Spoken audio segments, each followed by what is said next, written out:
Après 50 ans, sans que l'événement soit tenu entièrement en sol québécois, le championnat mondial de hockey junior va se tenir à Québec en 2029.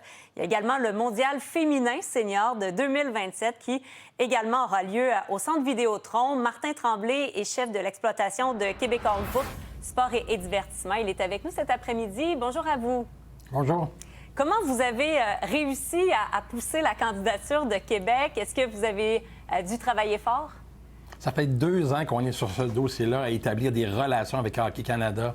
On les a invités à Québec visiter le Centre Vidéotron. On a noué des relations, on a expliqué, démontré la vitalité économique de la Ville de Québec et aussi la passion des gens pour le hockey. Donc, c'est une très bonne nouvelle aujourd'hui pour Québec et le Centre Vidéotron. Ça a eu lieu en combiné à Montréal et Toronto. C'est pour ça qu'on dit que ça fait 50 ans que ça n'a pas été entièrement au Québec. C'était, 2015-2017. Ça n'a pas nécessairement été aussi populaire à ce moment-là qu'on aurait pu l'imaginer à Montréal. Est-ce que c'est parce que c'est différent à Québec qu'on a davantage, avec les remparts, etc., une culture du hockey junior, vous pensez? À Québec, c'est le plus grand marché de hockey junior au Canada. À chaque année, les remparts ont les plus grandes foules. Je pense qu'il y avait aussi une question de prix de billets à l'époque avec Toronto et Montréal. À Québec, on aura des prix de billets plus semblables à ce qu'on a vu à Ottawa l'année dernière, donc qui est une ville de taille comparable. Mais c'est un produit qui est accessible et on est très, très content d'offrir ça aux gens de Québec.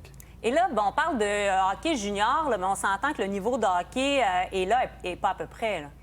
C'est les meilleurs joueurs de hockey de moins de 20 ans. Et c'est les Connor Bedard, Sidney Crosby, Simon Gagné, ils ont fait donc les championnats mondiaux. Et c'est les futurs vedettes de la Ligue nationale. Et au-delà du sport, il faut aussi savoir que ces championnats, ils sont courus, ils sont demandés par plusieurs villes à travers le monde. Donc, il a fallu concurrencer pour les avoir, pour les amener à Québec. Donc, c'est une immense fierté de dire que Québec a été reconnu puis a réussi à les avoir aussi.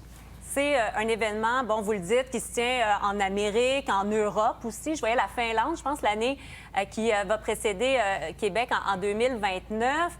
En termes de financement public, parce que la question se pose nécessairement, de retombées aussi, ça ressemble à quoi? Qu'est-ce que ça veut dire? C'est une très bonne question. Vous avez raison, il faut parler de ces choses-là. La première des choses, c'est que le championnat mondial junior, c'est 50 millions de dollars de retombées économiques. Le championnat mondial féminin, c'est 10. Donc, les deux ensemble, la communauté de Québec, en 2 ans d'intervalle, aura un 60 millions de dollars de retombées économiques, ce qui est quand même grandiose. Donc, au-delà du sport, c'est bon pour la communauté. Maintenant, d'avoir ces championnats-là, c'est les plus grands championnats dans le monde, donc on est extrêmement fiers de ça. Pour le financement gouvernemental, on a pris le temps de bien faire les choses. C'est pour ça qu'on annonce aujourd'hui, après plusieurs mois de travail, on a demandé les aides dans chacun des ministères, dans chacun des programmes. On a répondu aux questionnaires, donc aux formulaires, aux normes, comme chacune des activités sportives au Québec. Il n'y a pas eu de dérogation. On a pris le temps de bien faire les choses et le total des aides gouvernementales, 7,5 millions pour le gouvernement du Québec pour les 2 tournois, 2,5 millions de la Ville et de Québec et 380 000 de la Ville de Trois-Rivières. Ouais, et ça, je dois dire que c'est un... Oui, je conclue là-dessus. C'est un financement qui est tout à fait comparable aux autres grandes villes canadiennes qui ont obtenu ce type de championnat. Parce que j'allais dire Trois-Rivières, il y aura des matchs également qui vont se tenir aussi sur place à Trois-Rivières. Si les gens se posent la question, pourquoi la ville de Trois-Rivières? Quand on parle de retombées, c'est que ce sont des gens d'un peu partout à travers le monde qui vont dans les hôtels de Québec, vont dans les restaurants de Québec, c'est ça? Tout à fait. Seulement pour le championnat mondial junior, donc sans parler du féminin, c'est 15 millions de dépenses touristiques. C'est des milliers de touristes qui vont affluer de beaucoup de l'Europe, du reste du Canada, des États-Unis, donc qui vont débarquer à Québec. Et c'est 10 000 nuitées dans les hôtels de Québec uniquement pour le championnat mondial junior. Donc, c'est immense. C'est une tradition dans le temps des fêtes à chaque année. Tout le monde le sait au Québec, on le sait bien. Mais c'est un des tournois, tout sport confondu, qui amène le plus de retombées économiques. On parlait des championnats également féminins. Ça vient plus vite, en 2027 déjà. On sent que le hockey féminin bénéficie d'un certain buzz en ce moment. Vous êtes optimiste aussi d'attirer les foules avec cet événement-là?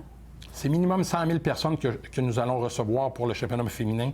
Le hockey féminin a défoncé un plafond de verre et il n'y aura plus jamais de retour en arrière. Moi, je suis convaincu qu'avec l'explosion du sport, les gens de Québec vont s'approprier ce tournoi-là. Je pense que ça va être le tournoi féminin où il y aura eu plus de monde. J'en suis convaincu de ça.